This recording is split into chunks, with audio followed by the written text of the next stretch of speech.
అద్భుత కార్యం అంటే ಅದೇ ఏమిటంటే ಅಧ್ಯಾಯದಲ್ಲಿ 12ನೇ ಅಧ್ಯಾಯ ಆಮೇಲೆ 17ರಿಂದ 19 ವರೆಗೂ అదే ಓದುವುದಾದ್ರೆ అదే అధ్యాయం 12వ అధ్యాయం 16 నుంచి 17 నుంచి 19 17 నుంచి 19 వరకు మనం ಅಲ್ಲಿ చూసినట్లయితే ಜನರೆಲ್ಲ ಬಂದು ಹೇಳ್ತಾರೆ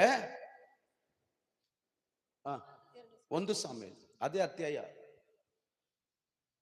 ಆ ಜನರೆಲ್ಲ ಬಂದು ಹೇಳ್ತಾರೆ ನಾವು ನಮ್ಮ ದೇವರಿಗೆ ವಿರೋಧವಾಗಿ ಪಾಪ ಮಾಡಿದುವೆ. జనాలు వచ్చేలాగా చెప్తారు మన దేవుడికి విరోధంగా ಇವತ್ತು ಬೆಳಗಿನ ಜಾವದಲ್ಲಿ ಇಂಥ ಒಂದು ಅನುಭವಕ್ಕೆ ನಾವೆಲ್ಲರೂ ಬರಬೇಕು. పొద్దున్నలో మనము ఇలాంటి ఆలోచనకి మనం రావాలి. ಕಾರಣ ನಾವು ನಮ್ಮ ಒಳಗಡೆ ಇರುವ ಪಾಪಗಳನ್ನು ನಮ್ಗೆ ಗೊತ್ತಿಲ್ಲದೆ ಮಾಡ್ತಾ ಇದ್ದೀವಿ. కారణం ఏమంటే మన లోపల ఉండే పాపాలు మనకి తెలియకుండా చేస్తున్నాం. ಈ ಲೋಕದಲ್ಲಿ ಎಲ್ಲಿ ಹೋದ್ರೂ ನೀನು ಪಾಪ ಮಾಡ್ತೀಯಾ, ನೀನು ಪಾಪ ಮಾಡಿದೀಯಾ, ನೀನು ಪಾಪಿ ಅಂತ ಎಲ್ಲೂ ಹೇಳುವುದಿಲ್ಲ. మనం ఈ లోకంలో ఎక్కడికి పోయినా నువ్వు పాపం చేస్తావు ఎవరు చెప్పరు. ನೀನು ಎಷ್ಟು